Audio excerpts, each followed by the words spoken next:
The Recharge. Hi, welcome to another edition of The Recharge, Week 6. I'm Ruben Gonzalez, and that's Matthew Stanley. Hey, everybody. And yes, we've been on hiatus for a few weeks. We've had some technical difficulties as well as scheduling problems, but those are fixed now. And we're glad to bring you back The Recharge. Thanks for hope that you enjoy this week's episode. So, without further ado, let's recharge.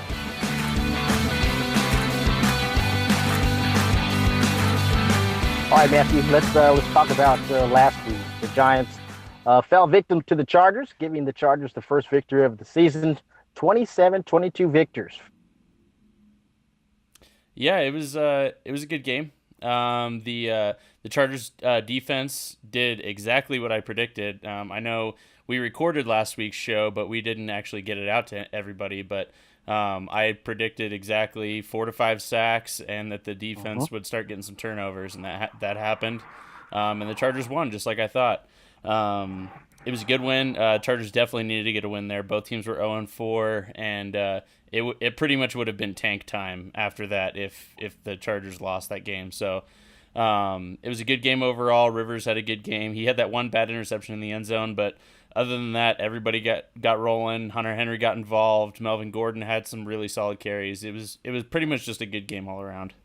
Absolutely. It was Bosa and Ingram. You saw them lined up on the same side quite often in this game, probably more than usual, and it paid off. They were really impressive, and in fact, they looked so dominant. Probably now of the league, if they haven't, if the average fan hasn't heard about them, they're hearing about them now. Yeah, they're definitely probably top 5 most dynamic. Well, actually, they're probably top 3 most dynamic pass rushing duos in the league. Also, Melvin Gordon was the AFC Offensive Player of the Week. Is he really back on track, or is it a case of the opponent this week? I'd call him pretty much back on track. He definitely did some good things this week. He ran angrier than we've seen him all this regular season. He ran more like he ran in the preseason, where he was fighting for those extra yards. He was breaking tackles. And he was just running with a purpose, and he did a good job catching the ball out of the backfield as well. So that was good to see. It was probably one of his more complete. It was probably his most complete game of the season. Yeah, and then you like to see him catching passes. That kind of gets him out there in the open field, and that's where he probably gets his confidence, when he's able to run and extend out those plays. You mentioned it earlier, Hunter Henry. We saw him play the past week, and good things happen when he's in the game, right or wrong. Definitely right. He makes the most of his catches. He always seems to get open at the right time, and he catches pretty much everything thrown his way. So it was really good to see them get Hunter Henry involved as a pass catcher, as opposed to just keeping him in blocking. He's definitely one of the best blockers on the whole team, let alone at just the tight end position. But it was definitely good to see them start using him as a wide receiver more, and it really helped the offense. So the Chargers pick up their first victory of the season. Now tell me, was it the Chargers finally playing hard, making it happen, or were the Giants a really bad team? I think it's a combination of both. The Giants are an awful team, and not only that, but they have problems top to bottom. Not only are they playing bad, but I'm pretty sure the head coach has lost the locker room. So they're poorly coached. There's not good morale. I mean, they're a really, really bad team. I mean, they're probably in the running for the number 1 overall pick.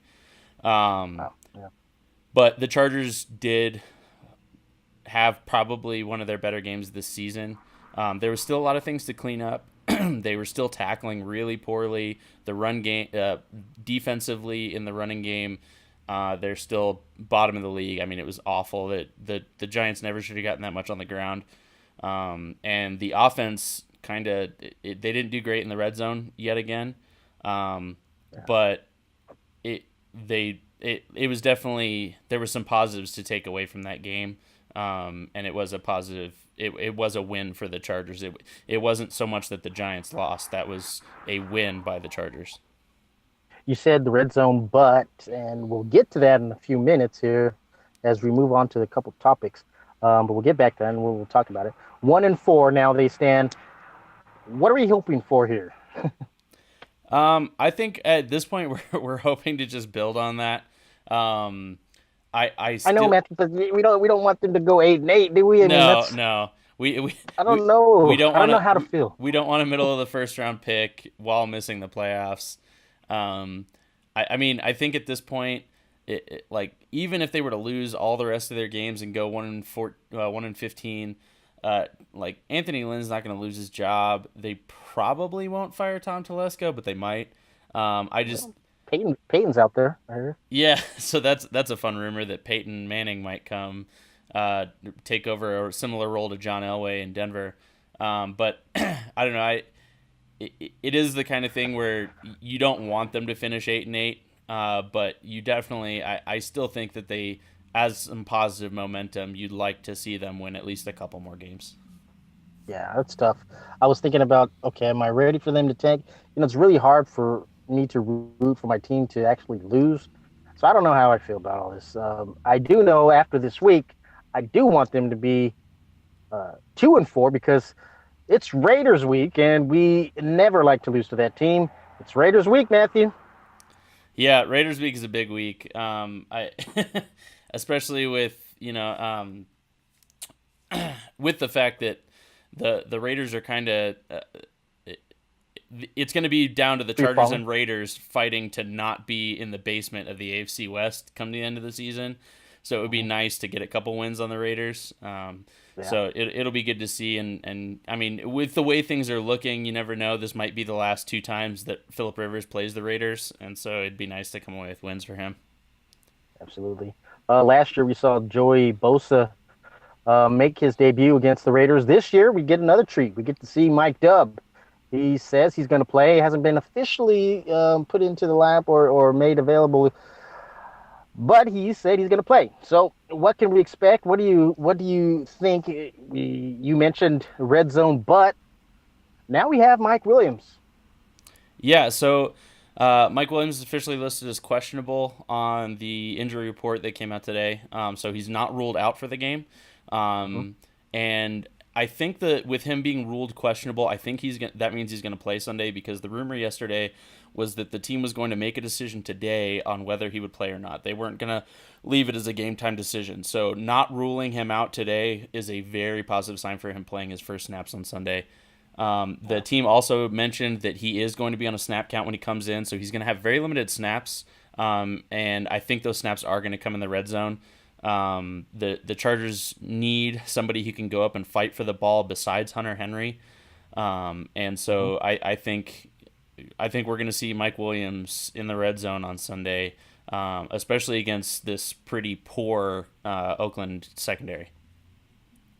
I honestly think he's been healthy for a few weeks already, maybe 2 or 3 weeks, because I don't know who else who's watching this or Bolts on the Blue on Slack. I kind of mentioned it every time I watch the practice on Chargers.com, their practice snapshots.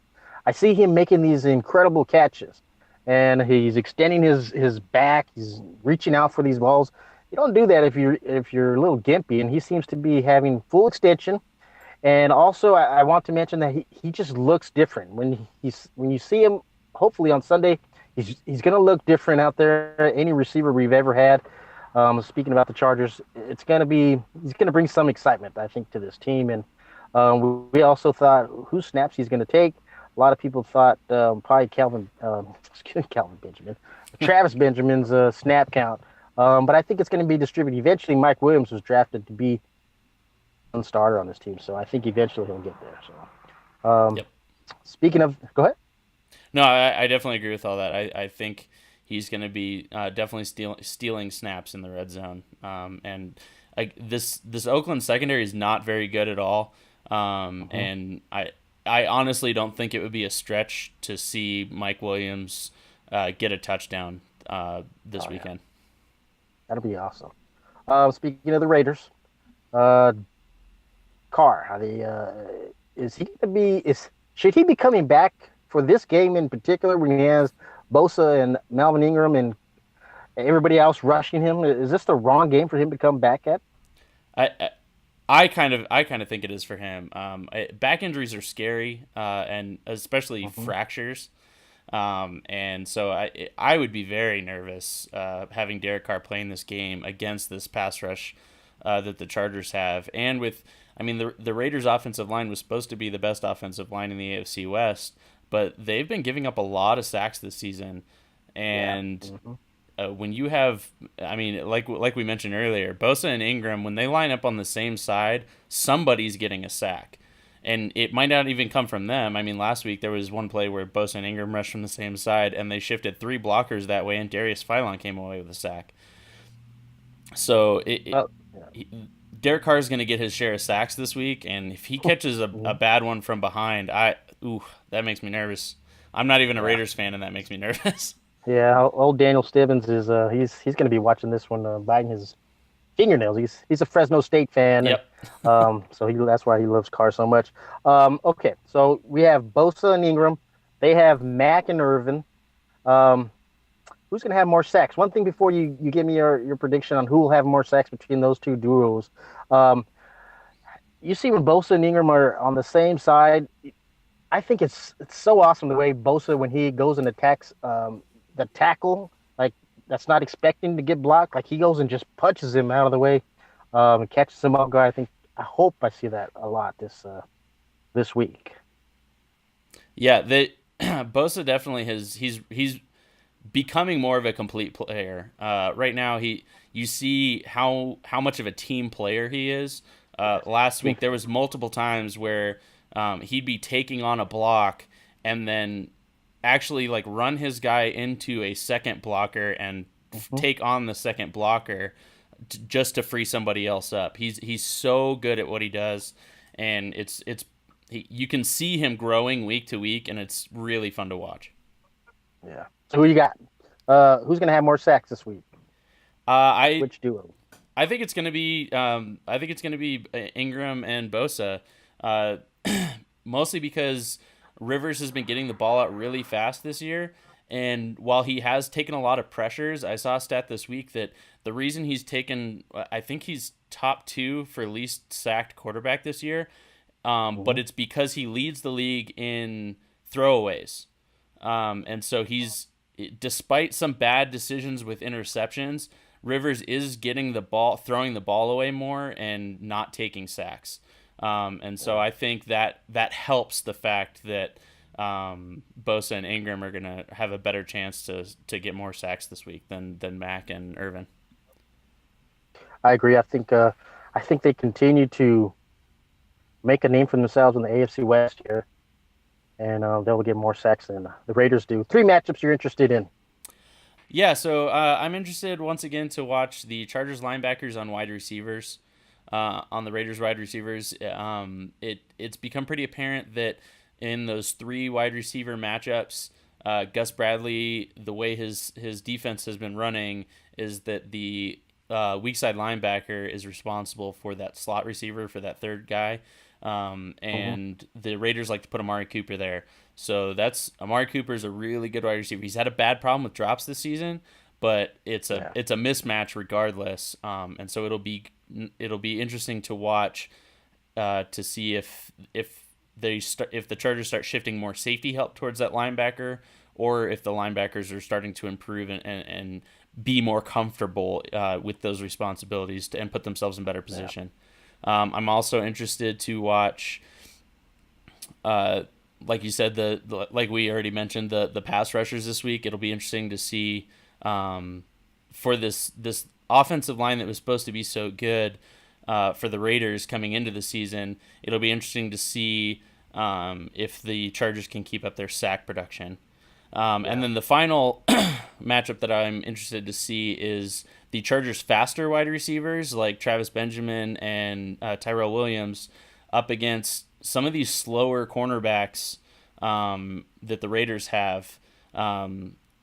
Like Sean Smith, he keeps getting burnt this season, and Tyrell Williams and Travis Benjamin, that's who he's gonna be matching up against, and both of them are burners Yeah. that might be able to have a really good day. I wouldn't be surprised to see a pretty deep, 50 plus yard touchdown if one of those guys draws that matchup.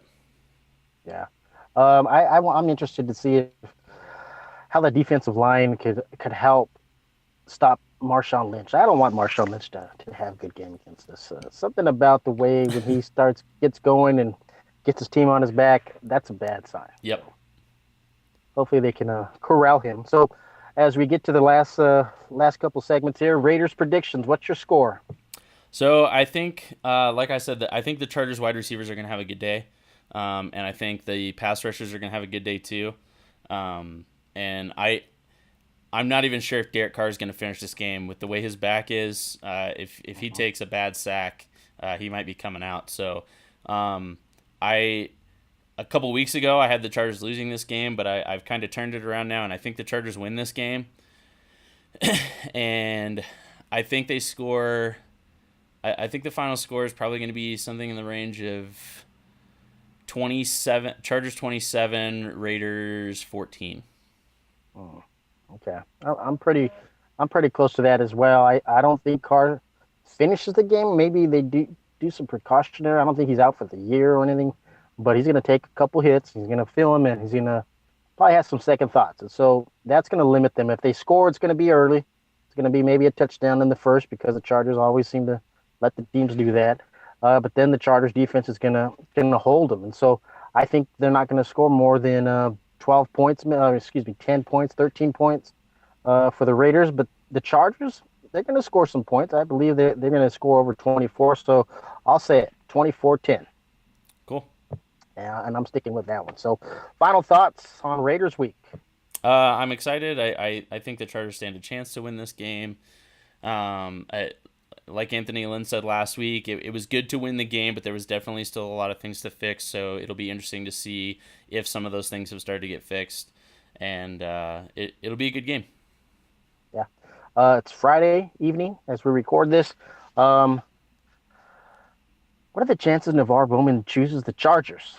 Oh yeah, so that's some breaking news. The 49ers got released Navarro Bowman.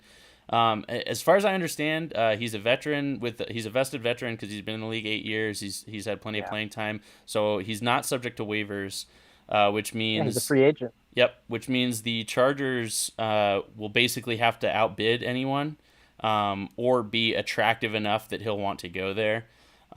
So I think the Chargers have the cap room to be able to make a competitive offer, because he does have offset language in his contract to where he can basically double dip.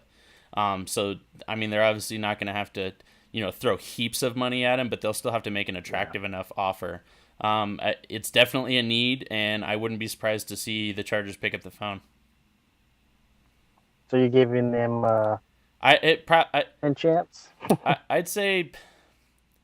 I mean, how attractive are the Chargers to other people? Well, I know the record is not good, but it depends on what Navarro Bowman's looking for. I mean, if he's looking to come in and start, the Chargers are super attractive because he'd instantly be a starter no matter what. I mean, he's getting on in his career, so maybe he's looking for a ring. In which case, obviously, the Patriots are, even though their defense hasn't played great this year, they're always looking at playoffs and a ring. So it all comes down. I think it all comes down to what he's looking for, and I just don't know what that is. But I'd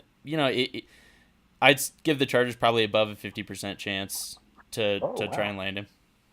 I have a bad feeling. A lot of people saying the Raiders. I have a bad feeling that Denver Broncos are going to be attractive to him. Ooh, yeah.